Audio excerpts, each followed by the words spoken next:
let's jump right into this because we have a truly fascinating explainer for you today. We're looking at a discovery that honestly completely rewrites our understanding of early human history. We're going to explore an archaeological find so profound, it just shifts our entire perspective on what our ancient ancestors were actually capable of. We often picture prehistoric survival as this grim, silent, brutal struggle. But as we'll see today, the reality was much more beautiful and incredibly complex. So what did the Ice Age actually sound like? I want you to step back in time with me for a second, roughly 40,000 years ago. Just imagine you're sitting around a freezing campfire. The Ice Age has completely covered much of Europe. You hear the howling wind, and out there on the frozen plains, massive mammoths are roaming and roaring. It's just a harsh, totally unforgiving environment. But then, out of nowhere, piercing right through the dark and the bitter cold, there's a delicate, haunting melody. Music. Right there, right in the dead middle of the Ice Age. Section 1. Music in the Ice Age. To understand how this is even possible, we need to travel to the limestone mountains of southwestern Germany, to a region known as the Swabian Jura. Hidden right up within these towering cliffs is the Geißenklösterle cave. Now, these ancient cave systems, they weren't just dark holes in the rock. They were absolutely vital shelters that protected early humans during the absolute peak of the last Ice Age. And for thousands of years, this specific cave remained an untouched sanctuary. When archaeologists finally got in there and began exploring, they expected to find the usual signs of prehistoric life. Stone tools, animal bones, the standard stuff. But right amidst all that basic survival gear, they uncovered unprecedented musical instruments. Stuff unlike anything ever discovered before. This wasn't just another camp.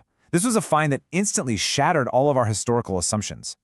And here is the number that changed literally everything: 43,000.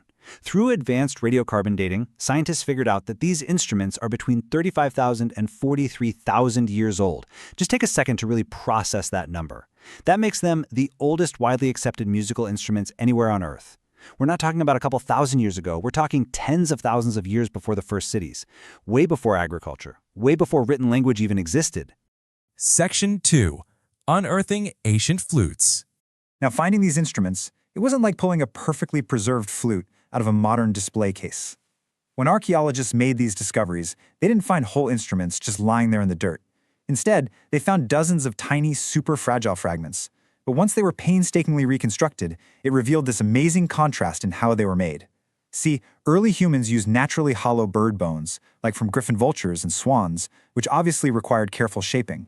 But they also used mammoth ivory, and a mammoth tusk is solid rock-hard material. So crafting a flute out of ivory required extreme modification and a highly, highly complex crafting process. Section 3. Prehistoric engineering marvels. Making that leap from using a naturally hollow bird bone to a totally solid mammoth tusk, that's a massive deal. It proves these early modern humans weren't just barely surviving day to day. No, they were brilliant engineers. They had this inherent understanding of acoustics and structural integrity. Just think about the incredibly difficult steps required to build an ivory flute using only ancient stone tools. Step 1, you have to perfectly split a completely solid mammoth tusk. Step 2, you carve out both halves. Step 3, you hollow out the insides. And step 4, you have to join those two halves back together with absolute perfect precision, so it forms an airtight tube. They even added precisely measured finger holes so they could play multiple notes. It's honestly just a staggering level of craftsmanship. Section 4. The purpose of prehistoric music. So we have to ask, why?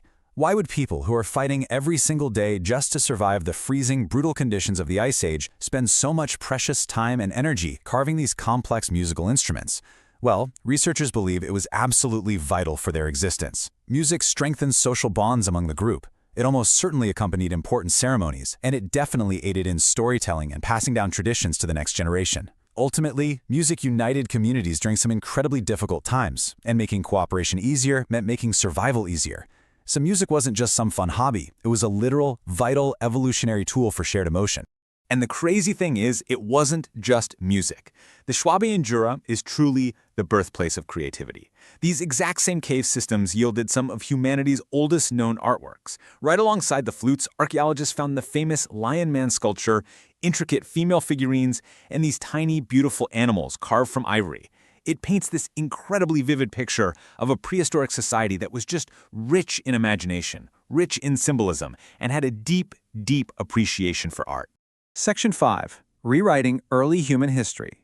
To really grasp the impact of these instruments, scientists actually went ahead and built modern replicas of these ancient flutes. And guess what? They produce clear, beautiful musical notes, honestly, very much like the simple modern flutes we play today. Hearing those melodies gives us this extraordinary, direct connection across tens of thousands of years. But more importantly, it completely shatters that old view of early humans. You know, the stereotype of brutish cavemen concerned solely with day-to-day animalistic survival. The new view? Early humans were artists. They were inventors, musicians, and storytellers. This fundamentally shifts our entire paradigm of human history. Their voices from a forgotten world, reminding us that creativity is one of humanity's oldest traditions. The next time you hear the gentle sound of a flute, I really want you to remember this 40,000-year-old story. These ancient instruments are the ultimate proof that even in the harshest environments on Earth, the desire to imagine, to create beauty, and to share music with one another, well, that's what truly makes us human. But it also leaves us with a pretty wild thought. If they were capable of engineering this in the absolute depths of the Ice Age, what other ancient masterpieces are still out there, just waiting to be unearthed? Thank you so much for exploring this amazing slice of history with me today.